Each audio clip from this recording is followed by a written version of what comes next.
we're gonna get started in a few minutes. We're waiting for our keynote speaker to arrive on the Zoom and figuring out some technical glitches. So just give us a couple minutes more.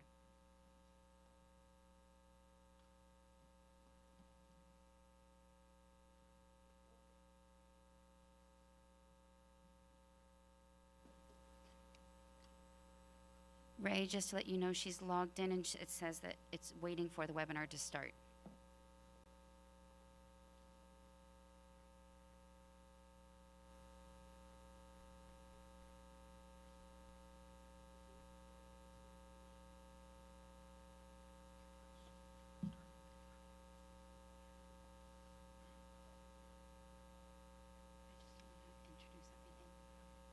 If you want to just talk amongst yourselves for a couple more minutes, thank you for being patient.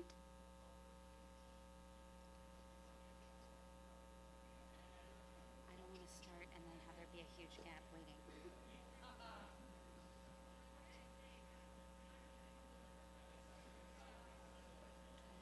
and who's doing all the work, right?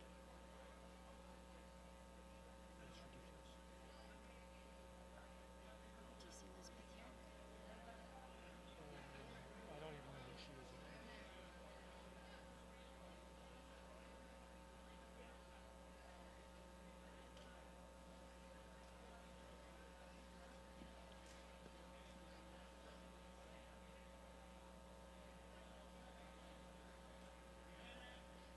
Why don't we go over the logistics?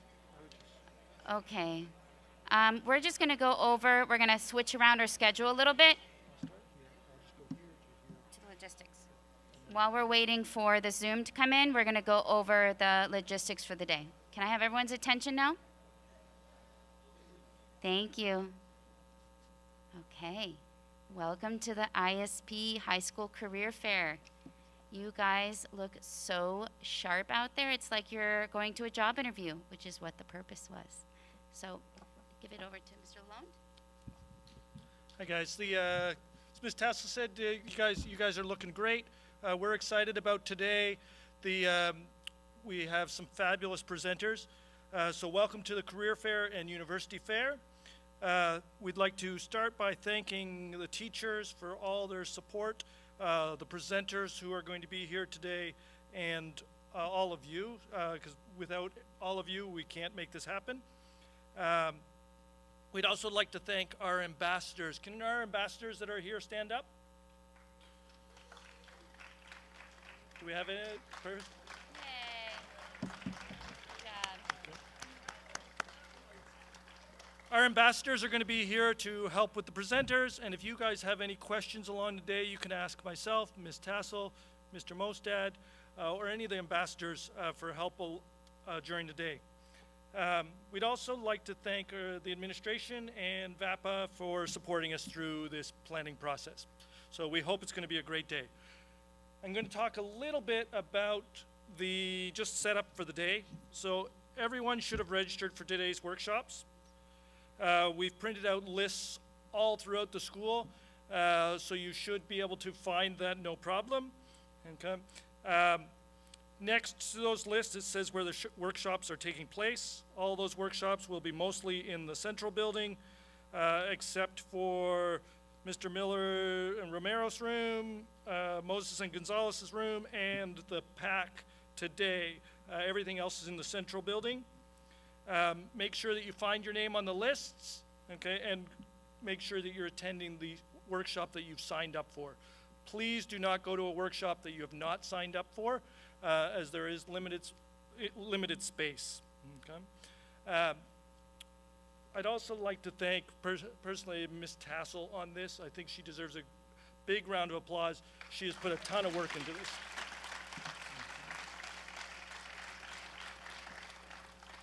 Once you start going to the workshops,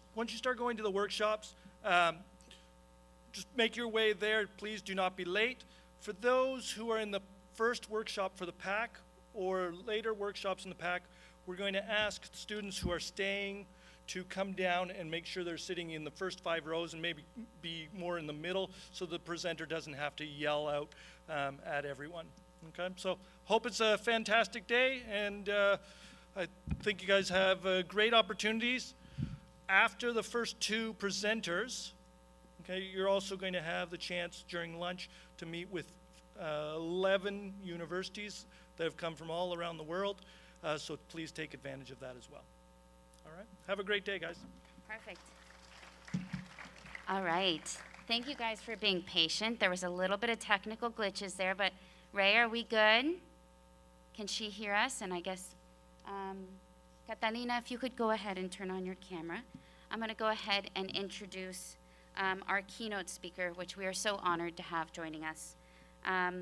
Ms. Catalina Escobar graduated in 1993 from Clark University with a degree of business administration that she combined with other academic programs in economics in Europe and Japan at Kansei Gadai University in Osaka. She later completed an MBA at the INALDE Business School in Bogota and was given the honorary doctorate degree from Clark University in 2016. She began her career in the banking and private fields when in 2001 she created what would become her passion, the Juanfe Foundation, Juan Felipe Gomez Escobar Foundation. Catalina is a globally recognized social entrepreneur, granted the National Merit Order Award by Colombian President Juan Manuel Santos in 2011. She joined the Fortune U.S. State Department of Global Women's Mentoring Partnership and became a CNN hero in 2012. Being the recipient of numerous awards, including 21 Leaders of the 21st Century by Women E-News in New York, Top 10 Best Colombian Leaders 2013, Lewis Institute Award from Babson College, Catalina was recognized Can you as hear me? Outstanding Social Entrepreneur of the Year 2015 by the World Economic Forum and Schwab Foundation. In 2015, she won the World of Children Humanitarian Award and was selected as Women's Leaders in Global Health Fellow 2017 by Stanford University. She's co-founder and board member of Women in Connection in Colombia and a group of top women CEOs and leaders throughout the country, and was appointed in 2021 to be part of the National Board of the Colombian Business Association. Catalina is an international speaker. Some of her interventions have been in Georgetown University, Standard Chartered Bank, TED Women, Citibank, Aspen Institute, Fortune Most Powerful Women, UN Women, Nobel Peace Prize Summit, and Babson College, among others. So please give her a round of applause.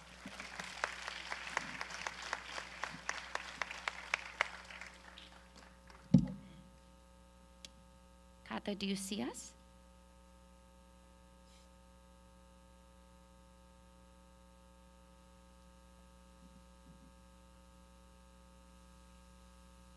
Hola, ¿me oyen? Yes, we can hear you. We just don't see you. You guys hear me? Yes, we can hear you. We just can't see you, unfortunately. But I don't have a, I don't see the button of the camera on my screen though.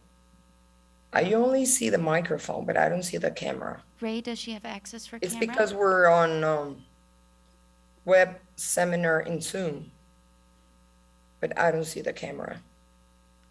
Ray, does she have access for camera? Okay, we're gonna fix that right now. If you want. Well, now I can see somebody there. No, not anymore. If you want to go ahead and start speaking, and then maybe we can solve this as we go. Is that a good plan, Ray? Do you want me to, ¿quieren que me salga y vuelva y entre? A ver. No, it's far more complicated than that, unfortunately. Where Ray is problem solving. You have the microphone off. I don't hear you.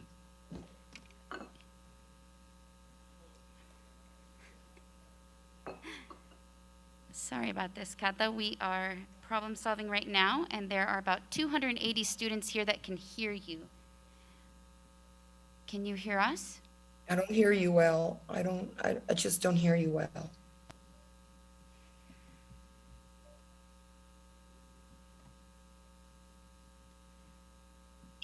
¿Quieres que me salga y vuelva y entre? Porque aquí en mi pantalla solo sale el micrófono, más no sale la camarita. Entonces, ¿quieres que salga y vuelva y entre? Creo que es lo mejor para enseñar. Yeah, I think it's best just to go ahead and start. Kata, if you can hear me, we can hear you. Dime. We can hear you. If you want to go ahead and start. Ay, sí, ¿no quieren que ensayemos en un minuto a ver si se prende la cámara? Porque para entrar a este link me pidió una cantidad de información. ¿Qué sería?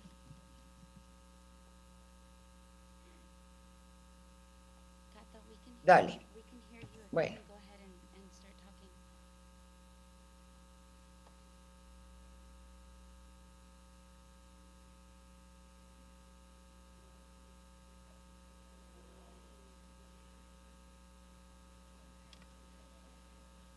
Any interest in tech careers? There's always a need.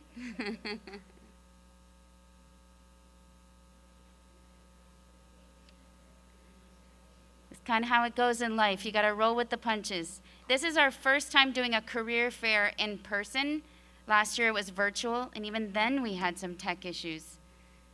So this is actually our only zoomed in presentation. Her and one other person who ended up getting COVID, but will still be in Zoom.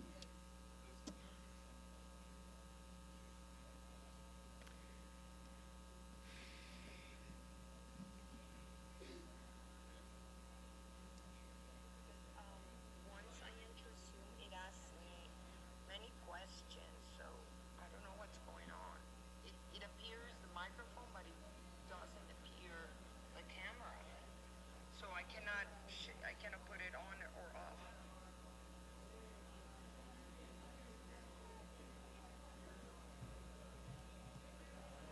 Ray, she's getting weird messages when she tries to log in. Should I WhatsApp call her and just have her on the speaker?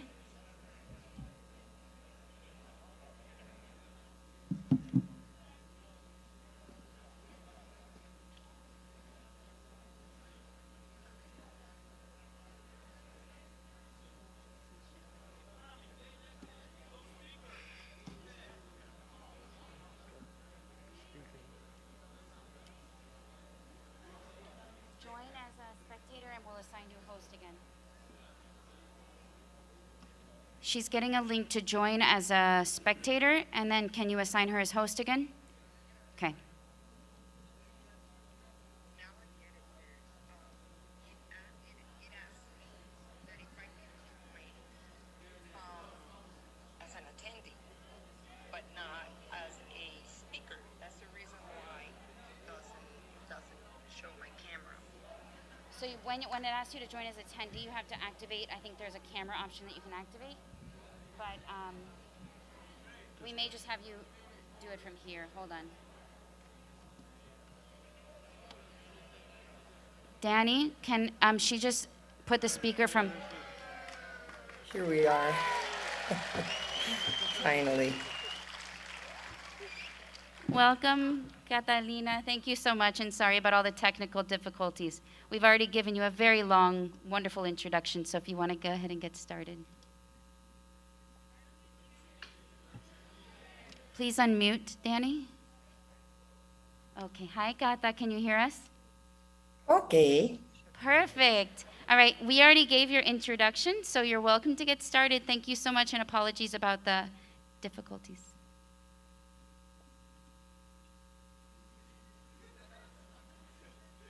Can you hear us? Te escucho a ti, pero a Jen no la escucho bien, se oye como un eco. Entonces, We no hear escucho you bien. perfectly, so if you want to go ahead and get started.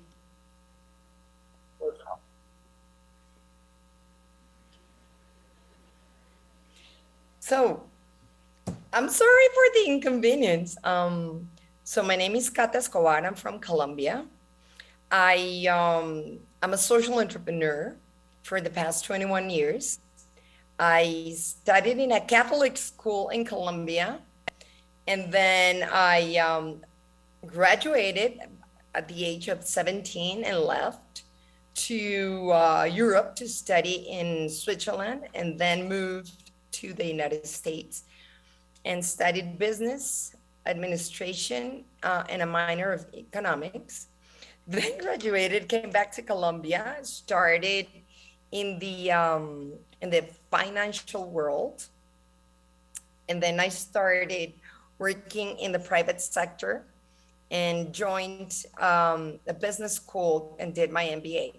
So I'm a pretty much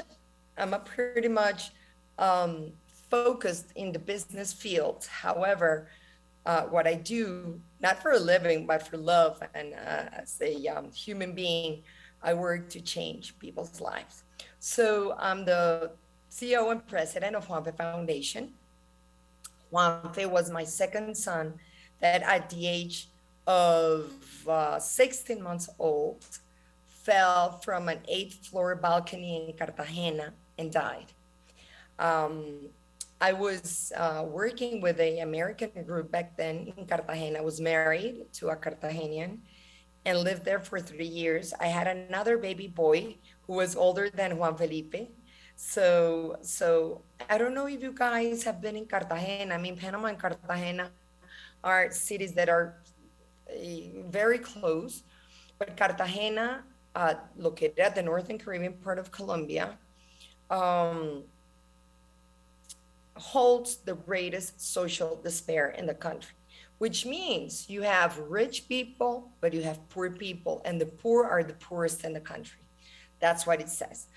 So I lived there for about 3 years. While I was working and raising my two baby boys, I engaged in a public hospital by my own, just as a volunteer, like any person can be volunteering. So I went there and 2 days a week in the afternoon. So every Tuesday and every Thursday, I will go there from 2 to 5 p.m., just helping people, just carrying babies, attending labors. So the doctors became my friends, my tutors, my mentors, my closest friends. And this hospital, it's the poorest. Half of the population is born there. It's a maternity hospital. So I started witnessing what the worst, what humanity can give. I attended many labors by my own of women in disgrace, in misery.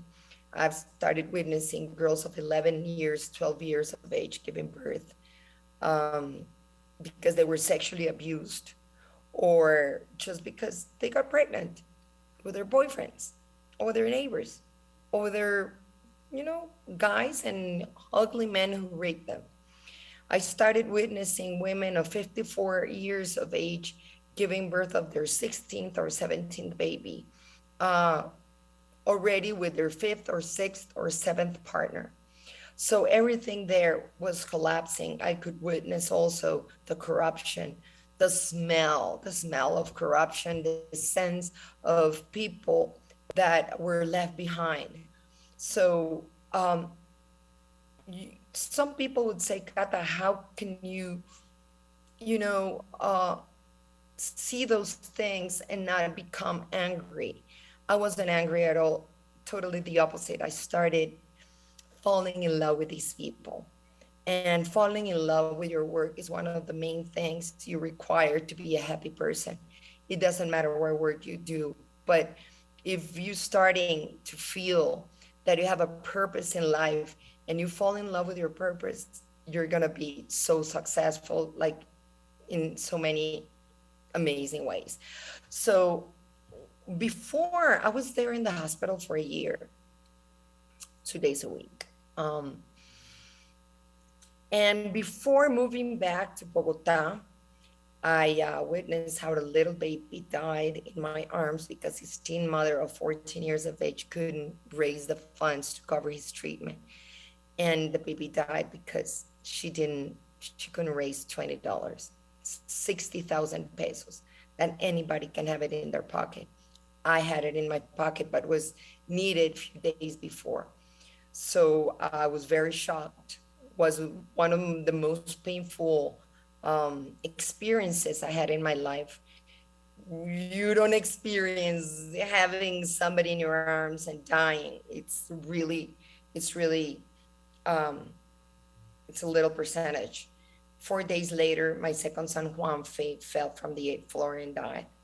And we moved back to Bogota. And the trigger and the tipping point was 20 days later when we went to have dinner with my parents. Um, just to hang out. We were in total disgrace. The pain was, we had to deal with that pain of, having a baby who died. And we were at the restaurant, and when my father asked for the bill, um, the total bill of what my husband was eating, my first son was eating, what I was eating, was at $20. So I started screaming and crying like crazy. And I said to my family, we're eating a baby's life. And I cannot be a successful woman in the corporate world if I witnessed so many things and I haven't done anything at all. So that night on a piece of paper, I wrote Fundación Juanfe. Juanfe is the way we named Juan Felipe. And I told my family, it's gonna be hard. People are gonna judge me because how convenient. She buried a baby and now she's starting a non-for-profit. And that's what happened. And I didn't care. Let me tell you something. We started in Cartagena, and I'm gonna give you some little statistics. At that time, I'm talking about 20 years ago, Cartagena used to have the highest infant mortality rate in Colombia and the third in Latin America. 68% of the population were under the poverty line. 32% of women who gave birth were girls. So it was a total disaster. So I started saving children's lives. And guess what? It was focused in the hospital because half of children were born there. We started an intensive care unit for little babies. And it was hard. I mean, because I have a call in 5 minutes, but fast forward, it was really hard to raise the money because people wouldn't believe me. People would say I was crazy, but I managed to raise the money. We built an intensive care unit for little babies. We sponsored 85% of those babies. We saved the lives of 4,900 little babies. Then we started a medical center, and we attended 204,000 patients in a 10-year span. And we lowered the total infant mortality rate in the city by 81% without any political intervention and clean, because corruption was horrible. And at the same time, we said, well, we're saving little babies, but we're not actually going to the root cause. And the root cause, and since I'm an economist, the root cause was teenage pregnancy. And since we started being very successful on the infant mortality rate, I was failing on the on how to take out of poverty all these teen mothers. It was very hard. And then I said, well, I'm a social entrepreneur. And social entrepreneurs, we always vision our purposes, but we need to figure out every single day how to do it because we open the paths over and over. That's what we do. That's why we're entrepreneurs. So we failed 8 years. We wanted to not help girls, take them out of the poverty forever. And being pregnant was the least of the problem. Most of them were sexually abused, victims of all kinds of violence. And a large percentage wanted to commit suicide. And let me tell you something. If a girl of 13 or 14 or 15 want to commit suicide, we failed as a society, not a country, not politicians, everybody. Boys and girls, and especially girls, need to fulfill their dreams. Unfortunately, Colombia, it's probably in the 4th or 5th place in the world where women are recipients of all types of violence. So I wanted to address that key issue. In the 8th year, we finally came out with this great model called the 360 degrees, where we recruit girls with the first pregnancy, not before, because they're gonna get pregnant. Their mothers, grandmothers, their great grandmothers were pregnant at the very early age, so they see that very normal, and they're gonna get pregnant. The 360 degrees model is a 2-year model, and it's a holistic approach. It's education, of course. We need to give them the tools so they become socially productive in the near future. But we need to train their hearts, and we need they were victims, and they're victims, and we need to change that victim size into prosperous women and empowered women. Everybody talks about empowering women. Well, go ahead, empower women. That's very, very hard. But we managed. Today, we're very successful in Colombia. We're in Panama, by the way. If you've heard about Fundación Las Claras, it's a social franchise. We sold that franchise in Panama. We're in Chile as well. We're in Cartagena. We're in Medellin. And our total impact in the past years have been 270,000 people. So that's what I do for a living.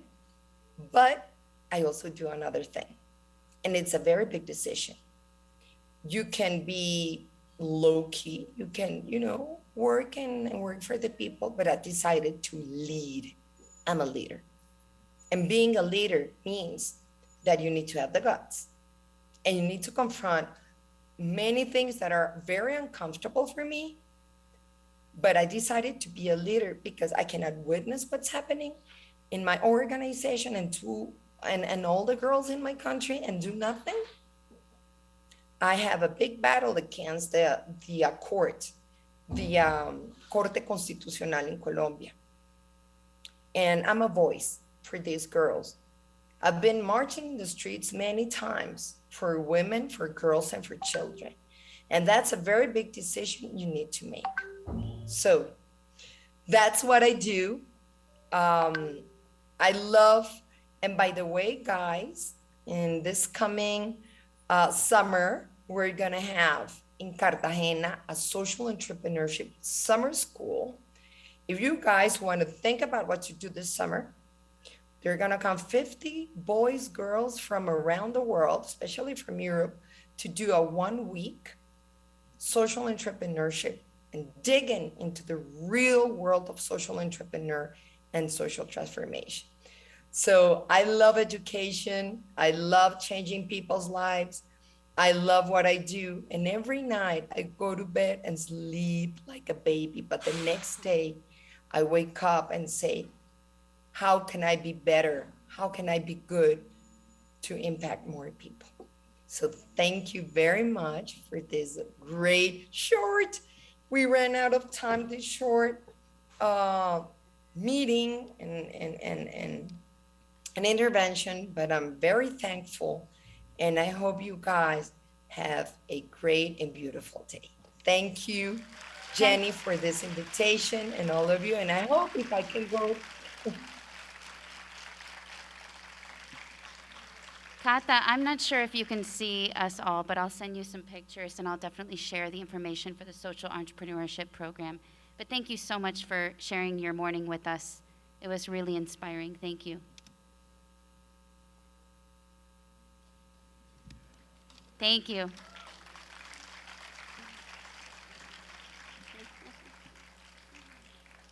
Perfect. Have a great one. If I go to Panama, I'm gonna make sure I will speak to Jenny and try to go and visit you guys. Thank you so very much. We would love for your that. help. Thank you. Ciao. Thank you. Okay. Bye. All right. Okay, wow, that was a great way to start off the day. Thank you all for being so patient with those technical difficulties we had. We were hoping that we would have time at the end so you guys could ask questions, but unfortunately, because we started late, there wasn't time.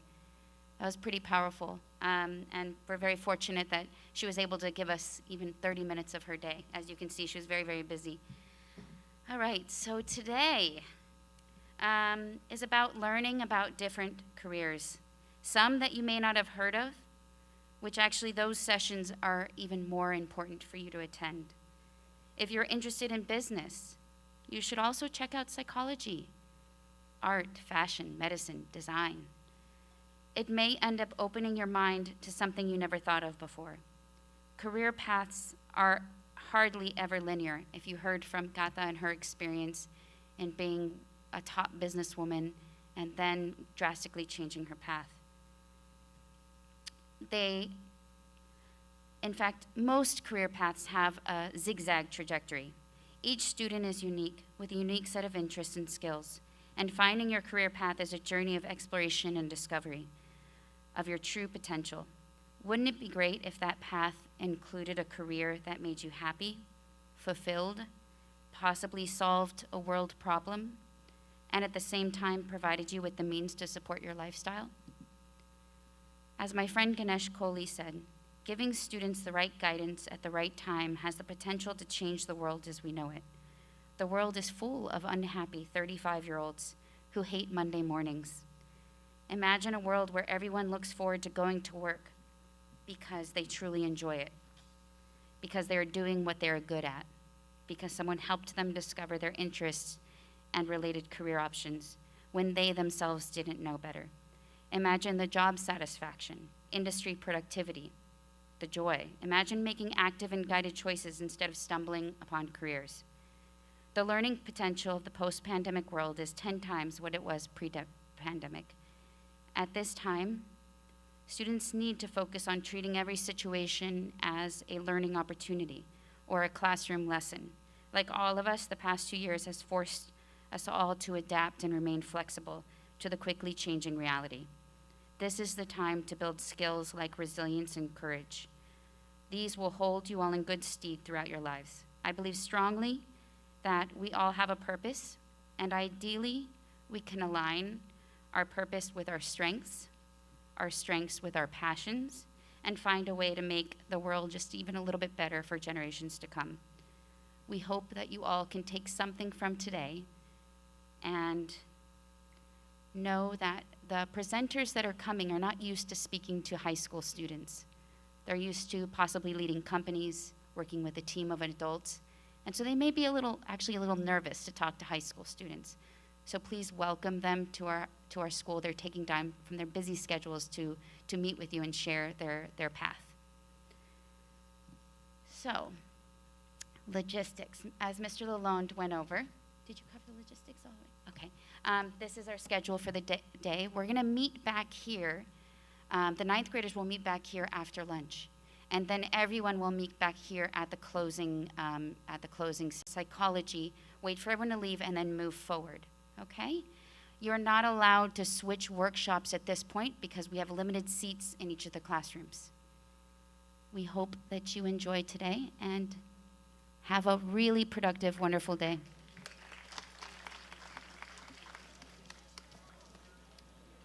you mention everything? Okay. All right. Has presenters arrived? Not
I left Canada and it was 10 degrees outside. And a lot of you that I spoke with today at the fair, I think, some of you guys were saying, this is super cold for us. And I'm thinking, oh my gosh, it's hot out. So if you hear us like out of breath, we're not out of shape. It's just really hot for us, okay? So I just want to welcome all of you. Thank you for coming. Welcome to grade 9, the start of your high school career. That's very exciting. Are you guys excited? High school, you're finally here, right? Yeah. Yes, let's hear it for high school. So like they were saying, my name's Elizabeth. I work at Concordia University located in Montreal, Canada, and I am joined. My name is Abby Fuller Dennis. Bienvenidos todos. Muchas gracias por venir. And I am from Elon University, which is located in the state of North Carolina. Has anyone ever been to North Carolina? All right. Oh, a couple of you. Awesome. All right. But that's why I'm here, to make sure that you learn a little bit more about us. But today is not about our institutions specifically. Exactly. We're here to talk about what's about to come, okay? So today what we want to do is we want to keep this light. We want to keep it interactive. We might be asking you some questions. There may or may not be some swag giveaway for if you answer some of the questions, which is nice.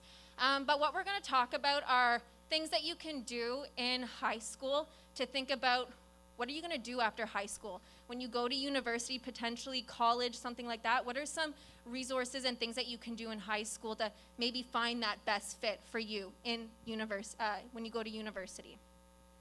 So before we do all that, we're going to just give you a very brief history of who we are. Who are we?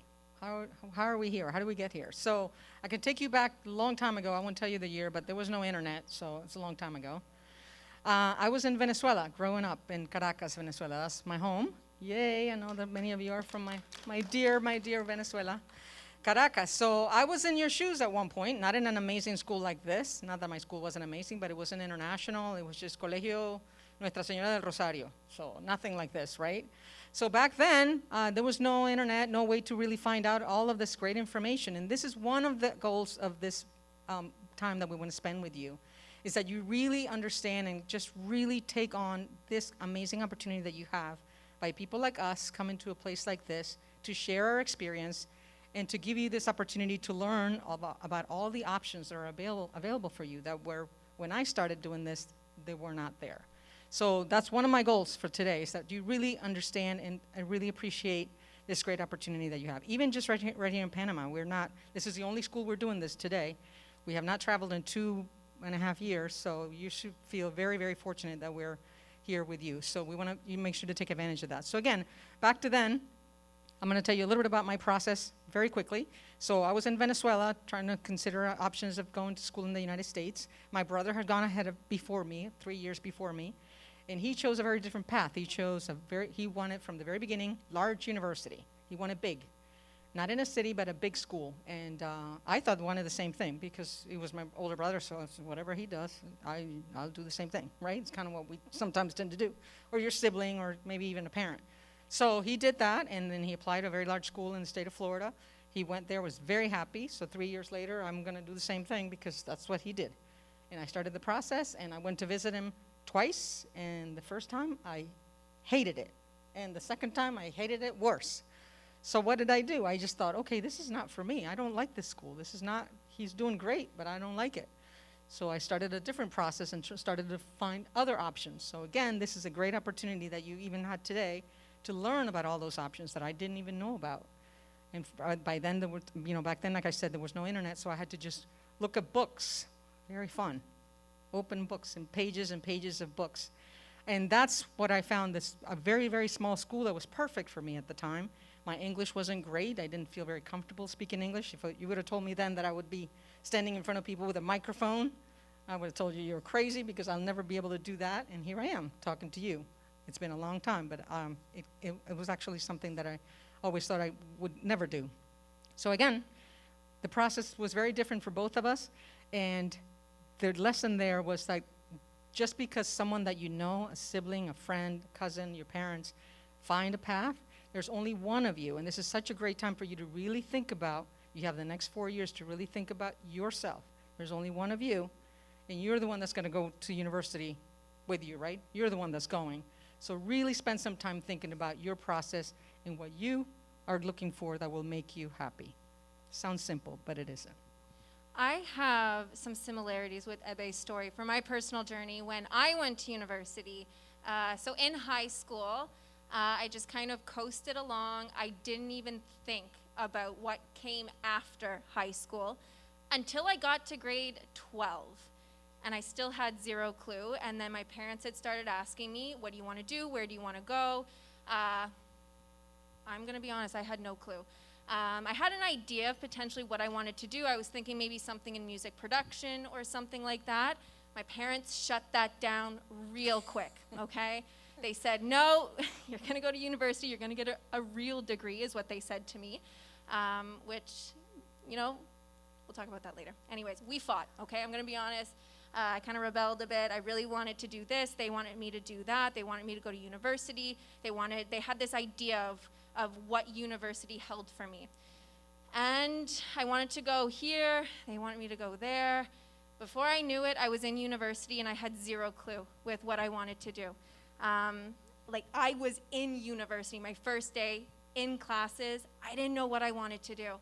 When you go to university, there are a lot of different programs, different careers where you can explore your first year. So my first year, I took a psychology class. I took a Spanish class. Don't ask me about my Spanish. I held nothing, okay? I took a pop culture class. I believe I took a sociology class. I forget what I did with my 5th class.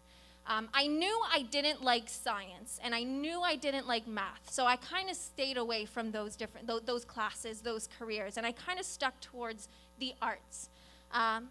The second I left my first class in pop culture, I fell in love. I was listening to the professor. I had no idea this was a type of class that was offered in university. We were talking about different types of artists, pop culture, how it's impacting us today. No idea that this was even an option in university. And I looked, and the degree that was associated with this class was called Media, Arts, and Culture. Zero clue that existed. I fell in love with that career. Opened up a lot of doors. For me, I've so far had a few different careers that have led me to where I am today.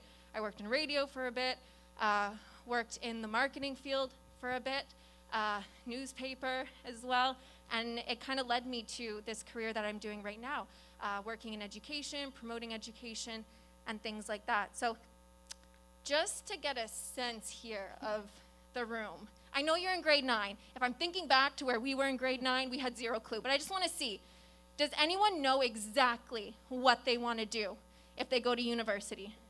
I'm just going to ask a couple of you. What do you want to do?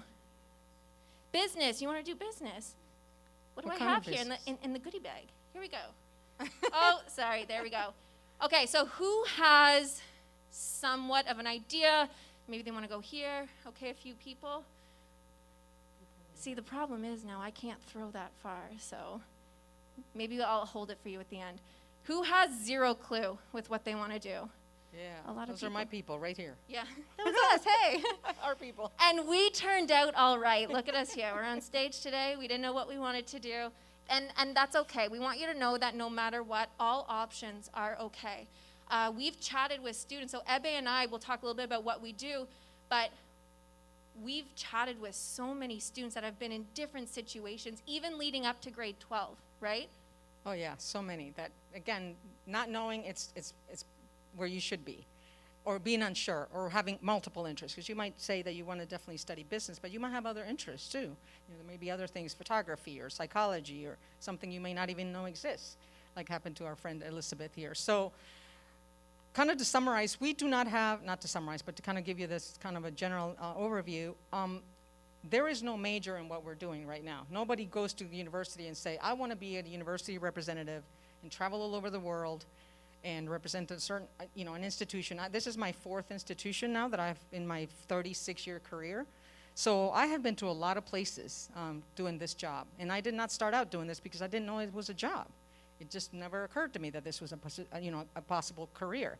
So I started out in retail, and my degree was actually in business. So I started out because I wanted to make money. I was in Venezuela. I needed to go make a business, and I got to make money. So what do you study? You study business. My brother did the same thing, but he did computer science along with that. Smart guy.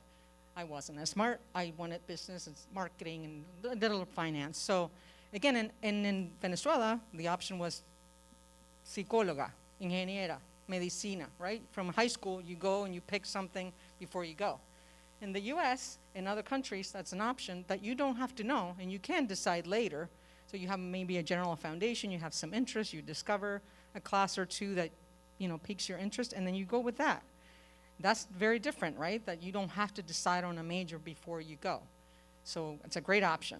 Again, so I had no idea what I wanted to study. I wanted to study business, but I didn't know what I wanted to do beyond that. So I started out working at retail stores, open stores on the West Coast. I lived in California for a while. I lived in Washington State. I lived in New York. So I had lots of different options of careers then, but I wasn't really loving it. It was business. I was doing well financially, but I didn't love it. It wasn't really a passion. I came back through my alma mater, my school, which is a great option that we can talk about, careers. Every university will have a career center that will help you along. And so many students don't take advantage of this. If anything, nothing stays with you. The day that you decide to go to university, find the career center at that university or that institution. Every school has one, and students just tend not to take advantage of it as they should. So I stopped at my career center where I used to go to school, and they said, well, we have a position in admissions right now. I was like, what is that? What do you do in admissions? I don't know what that is. What do you do? And they said, travel and admissions to the northeast of the United States. And I thought, oh, travel. Okay, that sounds fun. I could probably do that. So many people come into this profession thinking it's just travel. There's so much more to it than that. But it piqued my interest, and that's how I started. So I went back to my former school and started doing admissions just in the northeast. And I started just very regional, very small, and now I've been to 80 plus countries around the world, and it's quite the career 36 years later. So again, no idea initially what it was going to start out in a major, and again, I have a business degree, so you don't have to study marketing or anything specific to do something else. So you guys are in grade 9, and you have a few years left until your big graduation date when you get to grade 12. So what do you think are some things that you can do in high school to help you prepare over your next few years to maybe think about the institution you want to go to, what career you want to study? Can you guys think of things that you can do when you're in high school? Yes, sorry, yeah. Oh, beautiful. Yes, so we're talking about, exploring with your courses. I love that because, can we, Seth, do you think you could be our swag giveaway person? So Seth Walker here is the swag giveaway chief. So maybe just pass it out. Electives. Okay, We so love yes, electives. exploring with your courses. See what you like, see what you don't like. That is exactly what I was doing. I mean, in university, it was a little late for me, but it's good to do that in high school, right? Right. What else? What else can you do in high school? Over here. Oh, I love you guys. Yes, join clubs. Do you know why that's great? So in university, Abe can talk to you about some of her clubs. In university, they're also big on clubs. It's a great way for you to figure out if you're in the right career, if you're not in the right career. We have a student club at Concordia called the Society of Automotive Engineers. It's a group of students for fun. They get together and they build these different types of race cars, right? And this girl in mechanical engineering always wanted mechanical. She worked on an electric car. She realized, wow, I'm in the wrong career, and she switched. So joining a student club, fabulous. What else? Oh, sorry. Oh, sorry, go ahead. No, you go. There was somebody back there. Yeah, right there. Summer camp, is that what you said? Yeah, Summer camps. programs, Yeah. yes. Lots of options of summer programs. They're out there. I know some of them are a little expensive, so obviously, not everyone can do that. Yes? Oh, not everyone can do that, so, but it's definitely an option, and that doesn't necessarily mean that you have to go every summer. Sometimes students and parents think that you have to go every summer to make yourself look better for an application, but that is definitely not the case. So you do not have to go to a summer program to apply to university and have an advantage, but it definitely does help because there are lots of activities that happen during those summer programs that will enhance not only your interests that you might already have, but also maybe find something new. So those are exciting to be able to participate in if you're able to. Who's next? Miss Tassel, how many minutes do we have? 8 minutes. Okay, so we'll do a few more. Would you like to pick, Ebe? Young lady right there, yes. Risk taker. I love it. That is such a management statement. Being a risk taker is trying to do things that are out of your comfort zone.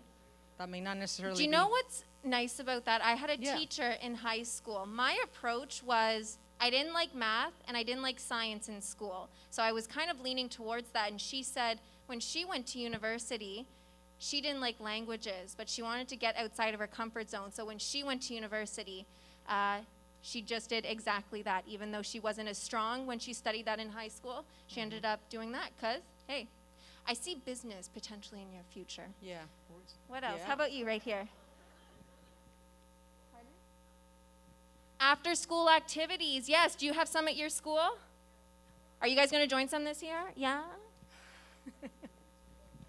What else? Ebe, do you have anything, any advice in high school that they can do to potentially find that right institution, find that right career? Maybe some resources in university once they get there to help them with their career? Yeah, the career center, like I said, is ideal. Also, sometimes in talking to adults, I know that sounds hard, but sometimes parents, friends, sometimes your friends have people over, your neighbors. What do they do for a living? What are their careers? How do they get there? Something that may be of interest to you. Just kind of learn. Obviously, now there's so much information on the internet. Of course, on YouTube, you can find anything and learn to make anything and do anything. But just talk to people. Your counselors are you guys are do not appreciate how fortunate you are to have the college counselors that you have at your school. They're experts. This is what they do. We know them. They're known worldwide, everywhere in the world. Did you that guys we know work- your counselors are famous? They are famous, Oh, yeah. yes. Everyone knows them. Yeah, we have these conferences that we go to once a year. I'm not going to tell all the secrets, but anyway, everybody knows your counselor, so you're very fortunate to do that. And one of the goals that I wanted to make sure that I really encourage you is that you take advantage of these opportunities. There will be, I know we've had COVID, so be very grateful that you are starting your high school. Moving on, we're still wearing masks, I know, but imagine those that are graduating this year, and even in college, the universities, that they have been through this. 2 years out of the university studies have been like this. Not fun, right? So be grateful, take advantage of these opportunities. There will be more events like this, like today. When we come to these events and we see you all just kind of walking by looking for, I don't know the name of the school that you might have heard of before, stop, ask the question. We're here for maybe 45 minutes. Just take the time to ask questions. You will find questions or things about our university that you really love. And some things that you're like, that's not that interesting. That's okay. But then you start kind of deciding things that really spark your interest and things that are maybe not as important to you. Start thinking about weather. I am always cold. I could never live in Canada. For you. I will Guys, never. it's not cold all the time in Canada, okay? I know I said it was 10 degrees, but in the summer it's a beautiful 35, 40 degrees. I'll send you photos when we're summertime. It's beautiful. Now the winter does get cold. So those are the kinds of things you do want to start thinking about, though. Yes, weather-wise, it's cold, hot. Also, size of the school, big university, 50,000 people in a school, or maybe, 1,500 students in a school, a different school. So what's it like? Do you learn well in a place like this? There are many schools that a class will be this big, all of this entire place full. How do you feel about that? Do you feel like, maybe you can't ask a question necessarily? That's not really the way that those classes would work. So you want to think about where you're going to be most comfortable and you're going to learn the best. So have fun in high school. Explore. You guys listed a lot of great options for you to, do over the next few years to hopefully help situate yourself. Ebe and I, we might be back here in September. Pretty sure we will. Fingers crossed. So maybe, do we have time for a question? Does anyone have a question for us? Or there's going to be no swag for the question, I'm sorry. Question? Suggestion? Things we should do? Definitely take advantage of us being here. You're very fortunate to have this opportunity. Obviously, spend time on the websites, learn more. Also, every university has a person like us in their office, responsible for students applying from Panama, for international students. Connect with that person. I encourage you to, we'd love nothing more than to go back to our offices and receive an email from anyone here and saying, hey, you visited my school. I have a couple of other questions I wanted to ask. Can you tell me a little bit more about the computer science program, or what's it like? Do you have fraternities or sororities, or what is that life like on campus? So because we spend the time and the energy and the effort to get to a place like this, we want to admit students that are interested in accepting our offer of admission, right? So at the end of the day, when you're applying to schools, the idea is that you all accept our offer, so we're looking for reasons to admit students, not reasons to deny students. Everything you do from now until you only have 3 years, you don't have your last one, so don't think about your last year as a year to do things. You only have the rest of this one and the next 2, and then you apply.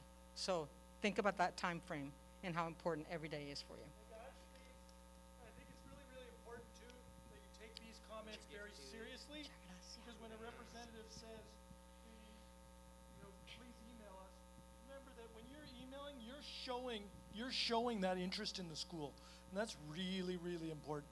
Because remember that in some cases they're getting thousands and thousands and thousands of applications, and so it also helps you stand out a little bit, because they'll remember that you've sent them an email or made an inquiry about a program. So anytime you can have that contact with the schools, the grade 11s right now, they're probably getting sick of me already saying, go to the presentations, make contact, but it's really, really important, okay? And it's also really, really important, a lot of you might be thinking, oh, right now my grades and what I'm doing in high school might not matter that much to the colleges. It does, okay? So making sure that you're working hard, showing that initiative, all really good things for the universities. And we want to see this. Now that you started in 9th, just don't go like this. Just keep going. Even if you stay the same, get a little bit better, just try not to go down. That's the big question that we always want to look at. So enjoy. Thank you for your attention. So guys, it's we're going to instead of moving around to sit-in advisories, just stay where you are seated. In a couple minutes, Mr. Seth Walker back there from University of Indiana, he is going to have some closing remarks, as well as Ms. Menard, our director, is going to be in to have say a couple things. So just hold tight for a couple minutes, and then we'll finish off the day. Great job, guys. How was it? How was career day? Did you learn a lot? Yeah? Cool. Well, thank you all for showing up, showing professionalism. You guys look great. And so just hold tight for a few minutes, and then we'll let all the other students join us.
So, our first in-person career fair. Can I get a level of sound of how it was for you?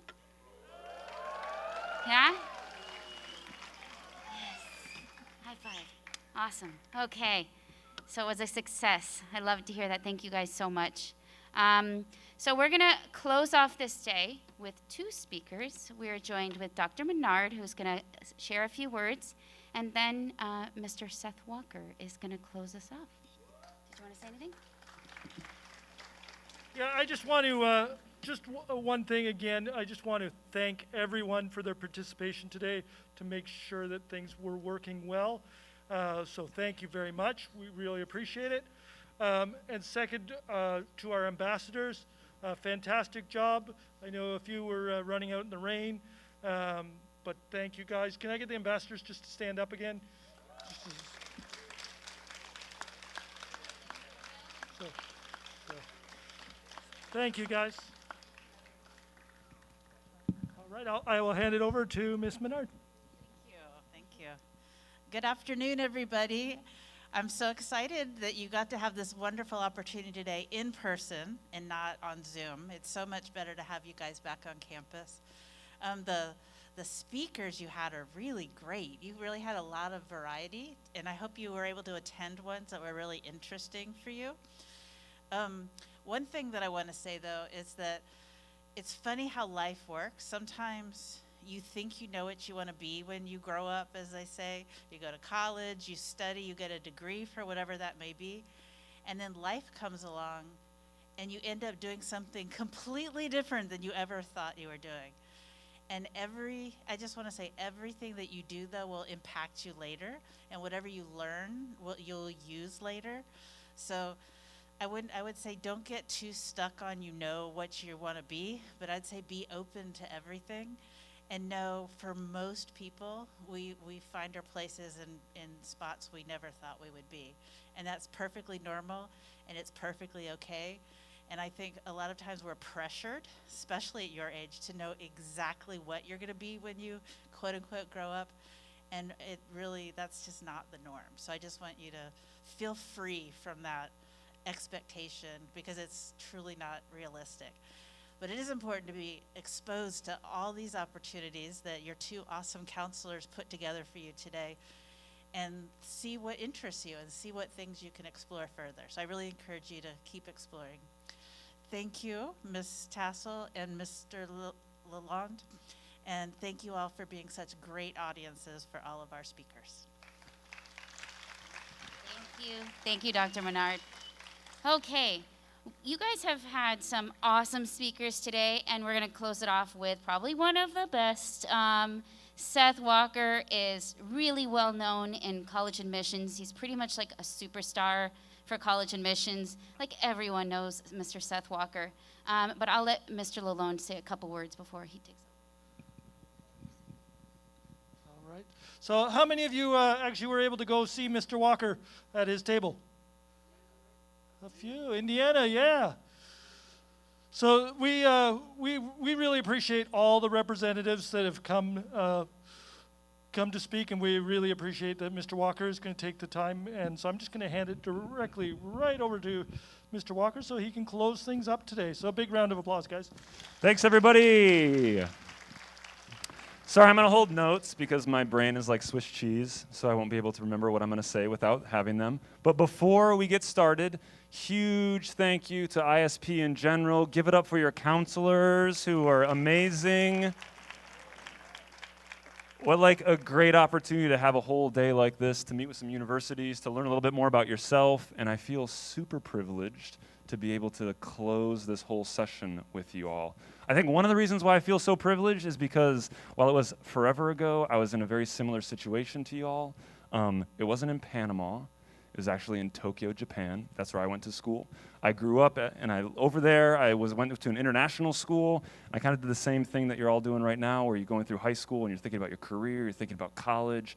And so this is a really, really special honor for me to be able to come and chat with people. It's kind of like, I feel like a Dickens character in Christmas Carol of like international schools, the ghost of international schools past. And so what I hope to do is to give you some insights. I'm not one for thinking that I'm going to give you all of the answers or a ton of wisdom. For any of you who are interested in education, you can look up this education philosopher guy named Paulo Freire. One of his things that he's really, really bummed about is the idea of education banking. He thinks that like all of you are like little piggy banks where I have all the knowledge and I'm like putting it into your piggy bank. And he's like, that is the worst way to do education. The best way is to have like a dialogue, is to do something about perspective, is for me to share my experience, and hopefully, if we have time after this, that you can come up to me and share your experience with me, as that's the way that true education happens, that true dialogue and perspective. So all I want to do is, from my experience, share a little bit about what I have perceived, what I've experienced over the last however many years of my life since I was sitting in a chair just like you. That's my goal. And I was really, really honored when your counselor came up to me and was like, hey, would you be willing to do this? I was really, really excited about it. And the first thing that came to mind for me, thinking about like a topic of this, was that experience is everything. That the most important aspect of the next 4 years is experience, and maybe for the rest of your life is experience. And the context that I have that in is admissions to a university. When we talk about like experience, the experience in your classroom, that's your GPA.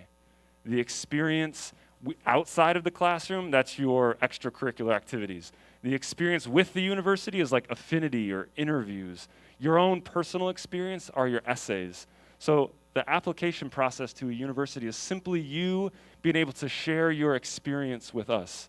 So instead of experience being everything, like you are everything. Instead of experience being something, you are the end-all, be-all when it comes to the education experience. And I feel like, or the application experience. And somehow, I feel like we've kind of lost the way when we're talking about applications. When we go from it being focused on you to the prize being my admissions decision to you. That's like what everybody's gunning for. That's what you're hoping for, is to get a yes from us.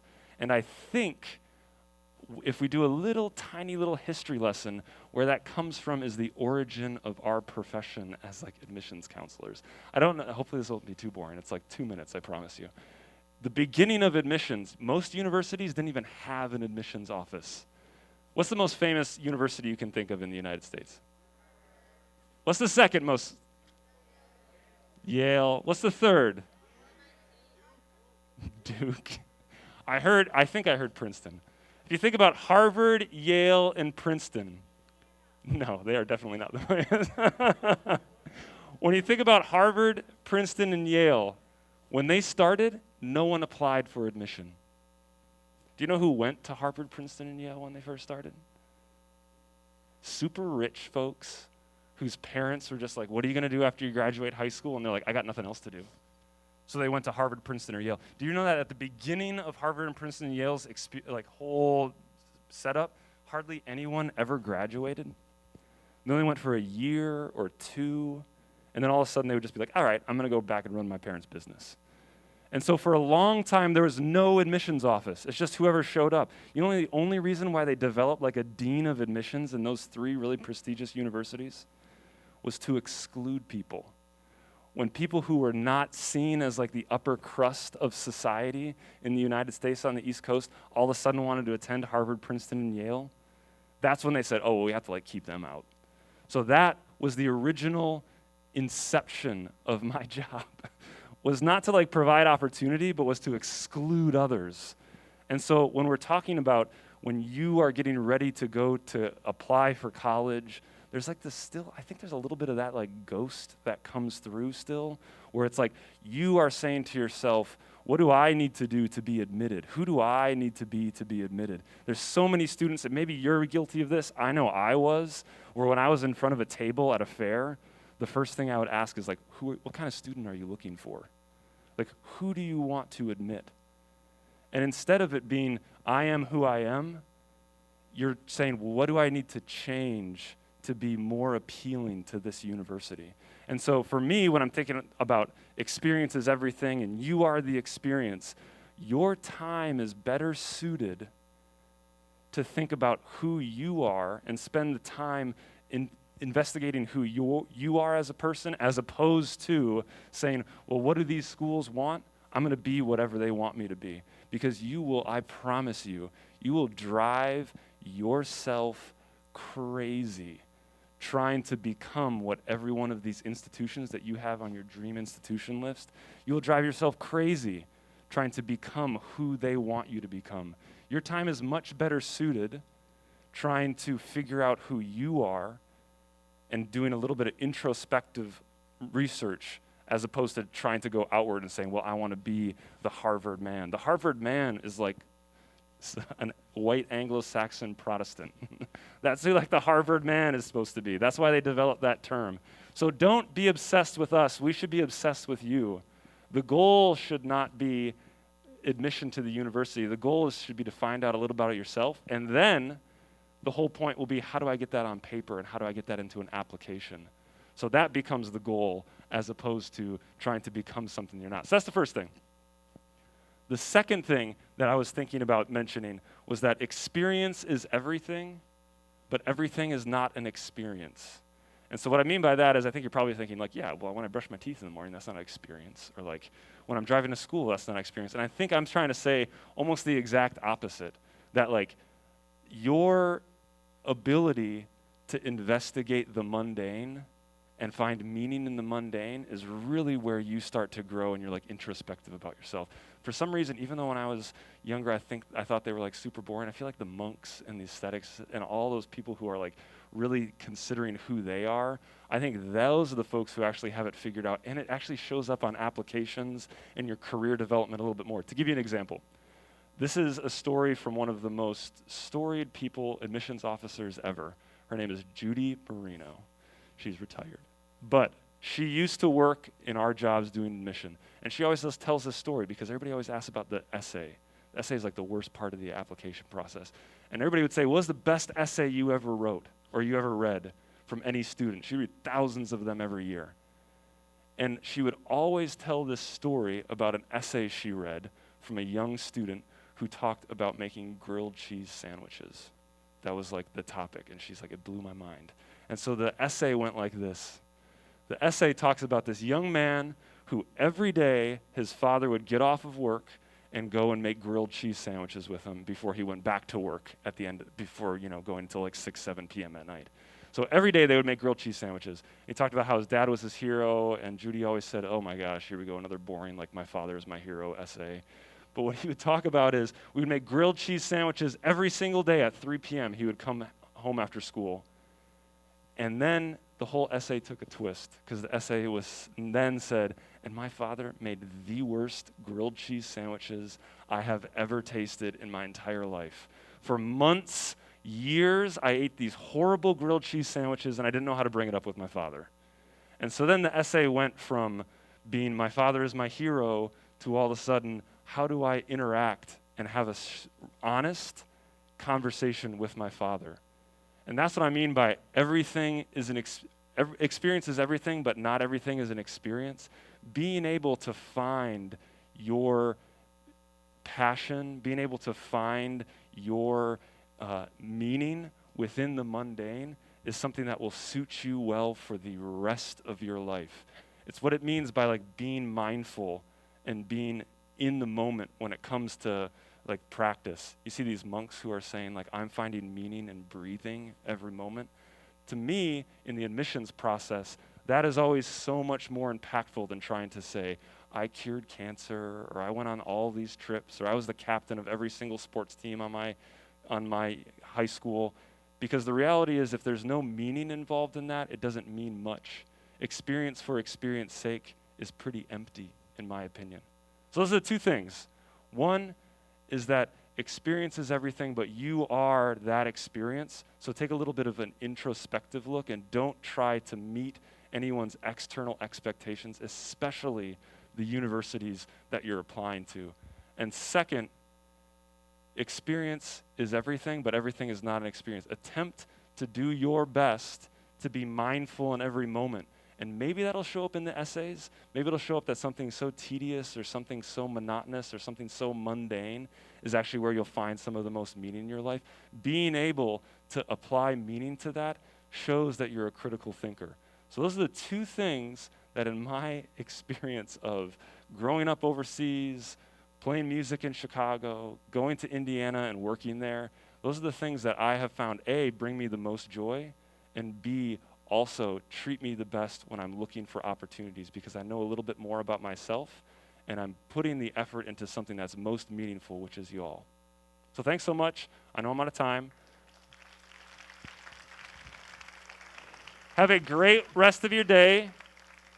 You have a real great opportunity for this, and I'm so thankful that you're able to have this career day, and we can't wait to see you soon, and I hope I read some of your applications. Thank you so much, Seth. It's funny that he says that we asked him. It was more like, hey, Seth, so I heard you really want to do the closing of our career fair. And he's like, okay. Seth, where did you fly in from last night just for ISP? I flew from New Delhi, India. And he's awake, and he's with us, and he flew in just for International School of Panama. So please, everyone, give him a round of applause.